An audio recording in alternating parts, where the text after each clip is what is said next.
Genesis 38. Judah and Tamar. At that time, Judah left his brothers.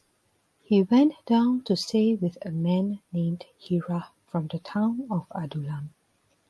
There, Judah met the daughter of a man from Canaan. His name was Shua. Judah married her and slept with her. She became pregnant and had a son. They named him She became pregnant again and had another son. She named him Onan. She had still another son. She named him Shelah. He was born at Kezib. Judah got a wife for his oldest son Her name was Tamar. But Judah's oldest son was evil in the Lord's eye, so the Lord put him to death.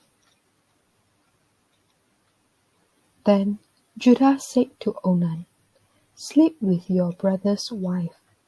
After all, you are her brother-in-law.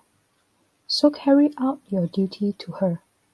Provide children for your brother." But Onan knew that the children wouldn't belong to him.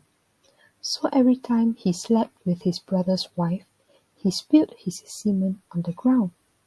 He did it so he wouldn't provide children for his brother.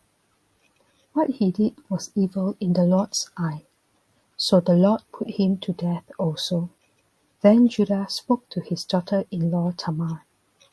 He said, "Live as a widow in your father's home. Wait there until my son Shelah grows up."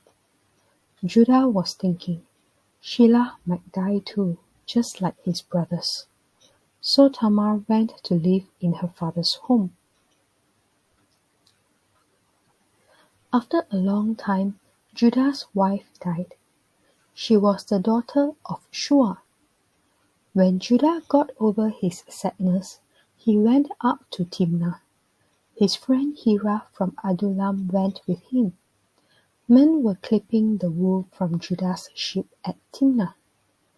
Tamar was told, "Your father-in-law is on his way to Timnah to clip the wool from his sheep." So she took off her widow's clothes.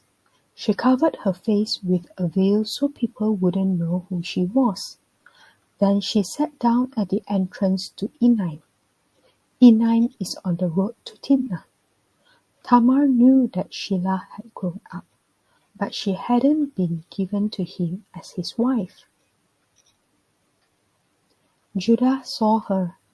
He thought she was a prostitute because she had covered her face with a veil. He didn't realize that she was his daughter-in-law. He went over to her by the side of the road. He said, "Come, let me sleep with you."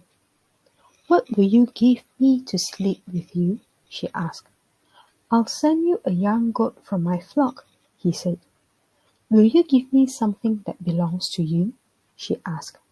"I'll keep it until you send the goat." He said, "What should I give you?" "Give me your official seal and the string that it hangs from," she answered, "and give me your walking stick." So he gave them to her. Then he slept with her, and she became pregnant by him. After she left, she took off her veil. She put on her widow's clothes again. Judah sent his friend NIrV with the young goat he had promised.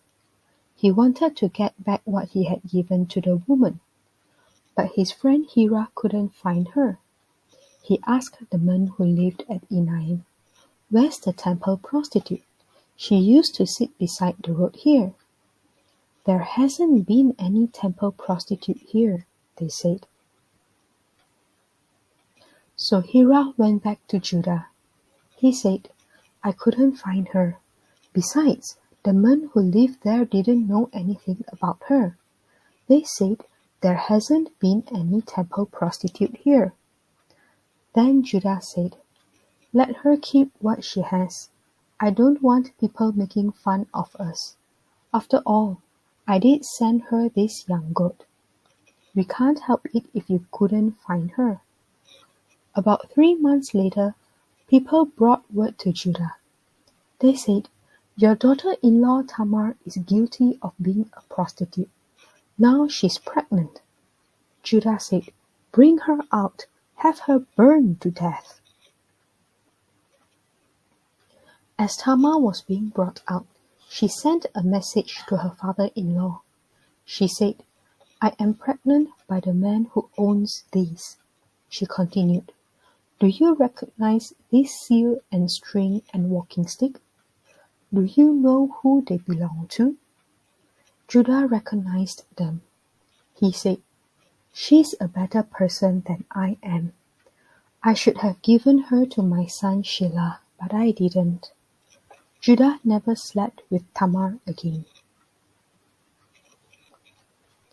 The time came for Tamar to have her baby. There were twin boys inside her.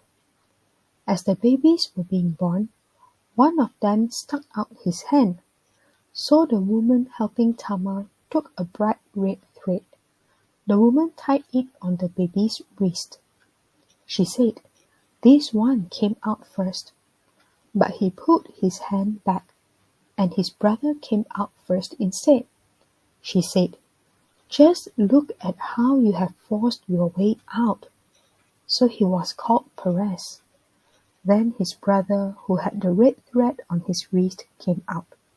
So he was named Zerah.